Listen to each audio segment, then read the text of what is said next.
From a frozen wasteland to a nuclear titan, Russia's rise was no accident. It was a story forged over centuries by brutal ambition and strategic decisions that shaped the modern world. This is a story of cold, hard strategy, of a nation feeling perpetually cornered, clawing its way to the top through a series of ruthless, history-altering choices. But how did a nation, once crushed by invaders, become so powerful? What key moves turned a vast, frozen land into a global giant? And what strategies continue to make Russia such a dominant force? To understand the Russia of today, we have to go back to a time when it was anything but. Imagine a land with no natural defenses, a vast, open plain, basically a highway for invaders from every direction. For centuries, this was the reality for the early Russian states.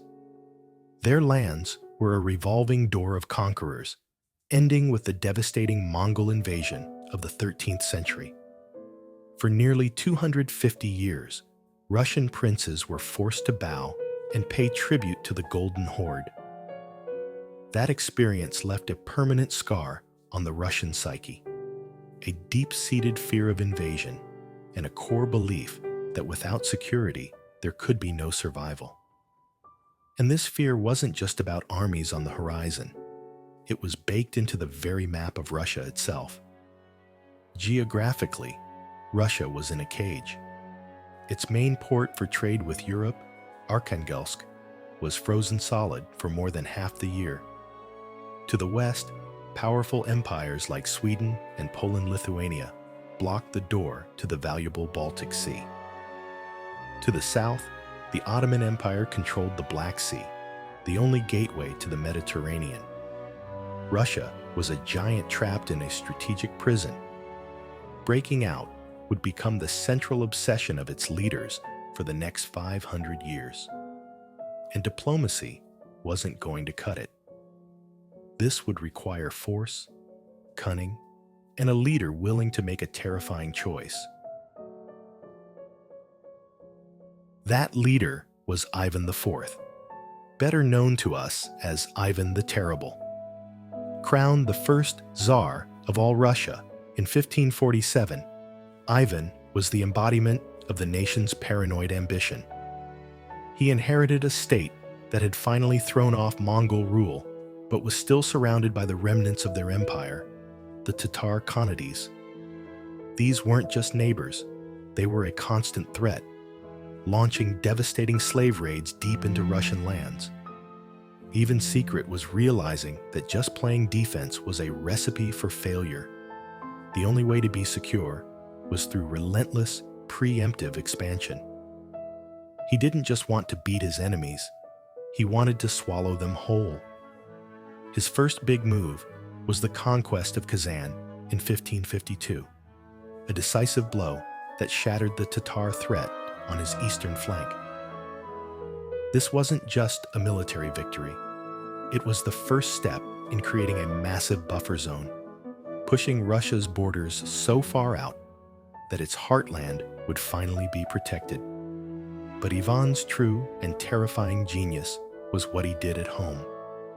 He knew a squabbling collection of nobles, the boyars, could never build an empire. So he unleashed the Oprichnina, a state-sponsored terror campaign that systematically crushed their power. It was horrific, but it forged a centralized, autocratic state with the absolute power needed for conquest. With his internal power secure and his Western wars against Poland and Sweden proving to be a costly failure, Ivan looked east. He sent Cossack adventurers charging across the Ural Mountains and into the vast, untapped wilderness of Siberia. This single push gave Russia access to staggering natural resources, especially furs, the oil of the 16th century that would fund the state for generations. By the end of his reign, Ivan had laid down the two core principles of Russian power: absolute centralized control and constant expansion in the name of security. By the late 17th century, Russia was the largest country in the world, but it was a sleeping giant. While Western Europe was rocketing ahead with new science, modern armies, and global trade, Russia was stuck in the past, feudal, technologically backward, and culturally isolated. This wasn't just embarrassing, it was an existential threat. Russia had to modernize, and it had to do it fast. Enter Peter the Great. Standing well over 6.5 feet tall, Peter was less a czar and more a human bulldozer, a man of boundless energy and brutal determination. He understood Russia's next great secret. To compete with the West, Russia had to become the West, even if it meant dragging the nation kicking and screaming into the 18th century. In a move no one saw coming, he traveled across Europe, working undercover in shipyards in Holland and England, obsessed with learning their technological secrets. When he came back, he unleashed a revolution from the top down. He forced nobles to shave their beards and wear European clothes. He reformed the government, built a new bureaucracy, and brought the powerful Orthodox Church under his control. Most importantly, he built a modern army and navy from scratch based on Western models. Peter's ultimate goal was to break Russia out of its geographic prison. He launched the Great Northern War against Sweden, the dominant power in the Baltic, a brutal 21-year conflict to finally seize a coastline. In the middle of the war, he founded a new capital, St. Petersburg, on a swamp. It was his window to the West, a symbol of his ambition and a naval base to project Russian power into Europe. The cost was immense, but the result was transformative.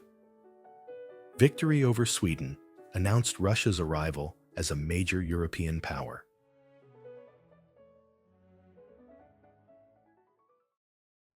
Peter had opened a window to the west, but Russia was still fighting the ice. The Baltic Sea freezes in winter, choking trade and trapping warships. For Russia to become a true global power, it needed something its geography had always denied it: a warm water port, an outlet to the world's oceans that was open year-round. This became the defining obsession of its foreign policy for the next century. The key lay to the south, in the Black Sea, controlled by the powerful Ottoman Empire. It was Catherine the Great who would finally crack the problem. A German princess who took the Russian throne in a coup, Catherine had a strategic mind and a ruthless streak that even Peter would have admired. She waged 2 successful wars against the Ottomans, culminating in the annexation of Crimea in 1783. This was a monumental gain. It finally gave Russia a major port at Sevastopol that was far more accessible year-round and allowed for the creation of a powerful Black Sea fleet. With access to the seas improving, Russia's status as a top-tier power was cemented. This was proven during the Napoleonic Wars. While Napoleon's armies conquered most of Europe, they met their doom in the Russian winter of 1812. The sight of the Russian army marching into Paris in 1814 solidified its role as a dominant military force in Europe. Russia was now a colossal empire whose influence stretched from the Pacific to the heart of Europe. But beneath the surface, the rot of serfdom and inequality was festering, building pressure that would eventually lead to an explosion.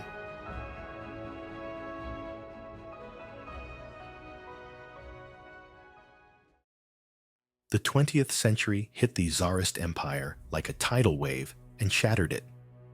The unbelievable strain of World War I, combined with internal corruption and revolution, caused the whole system to collapse. In 1917, the Romanov dynasty was swept away, and after a bloody civil war, a radical new power took its place: the Bolsheviks, led by Vladimir Lenin. It was a total reset. But in a strange way, the core goal remained the same: make Russia strong, no matter the cost. The man who took this to its most extreme and horrifying conclusion was Joseph Stalin. He believed the new Soviet Union was 100 years behind the West and had to close that gap in 10 years or be crushed. His solution was forced, rapid industrialization. Through a series of ruthless 5-year plans, he transformed the USSR from a nation of peasants into an industrial giant. The human cost was staggering: state-engineered famines, political purges, and the terror of the Gulag. But in cold, strategic terms, the result was undeniable. By the late 1930s, the Soviet Union's heavy industrial output was second only to the United States.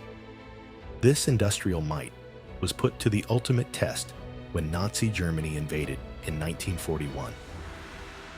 The war on the Eastern Front was a crucible of unimaginable sacrifice. But the industrial base Stalin had built allowed the USSR to outproduce Germany in tanks and aircraft.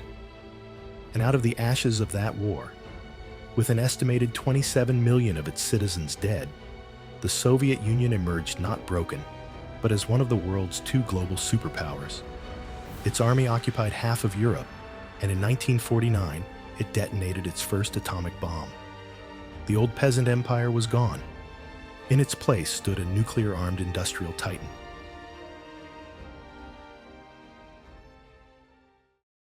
The Cold War was the peak of Soviet power, a 45-year standoff where the world lived under the shadow of nuclear annihilation. But the Soviet system, built on coercion and central planning, was brittle. In 1991, drained by the arms race and hollowed out by economic decay, the Soviet Union collapsed. For a decade, Russia was a shell of its former self, dealing with economic chaos and national humiliation. Then, at the turn of the millennium, a new leader came to power: Vladimir Putin. A former KGB officer, Putin famously called the Soviet collapse the greatest geopolitical catastrophe of the century. His mission was clear: restore Russia's status as a great power. The final piece of Russia's power is its ability to adapt and weaponize its remaining strengths. Putin re-centralized power, took back state control over key assets like oil and gas, and used that energy wealth to fund a massive military modernization. Today, Russia's strategy is assertive. It uses its energy reserves as a political tool, especially as it pivots to new markets in Asia. It's also making an ambitious play to dominate the Arctic, building a fleet of nuclear icebreakers to control the Northern Sea Route, a potential future superhighway for global trade. Backed by the world's largest nuclear arsenal and a clear willingness to challenge the international order, Russia has re-established itself as a formidable global player. Russia's story is a brutal, complex, and ongoing saga of survival and ambition. If you found this look at its rise to power compelling, be sure to hit that like button and subscribe for more deep dives into history and geopolitics. Let us know in the comments, what do you think the future holds for Russia? From Ivan the Terrible's bloody expansion to Peter the Great's forced modernization, from Catherine's quest for warm water to Stalin's industrial terror and Putin's modern resurgence, the pattern is clear. Russia's rise was driven by a relentless, single-minded logic that has echoed across centuries and ideologies. It's the story of a nation that, faced with immense geographic and historical disadvantages, repeatedly chose brutal, decisive action to secure its place in the world. Its journey from a frozen backwater to a nuclear-armed giant was the result of a 500-year struggle for dominance, a struggle that continues to shape our world today.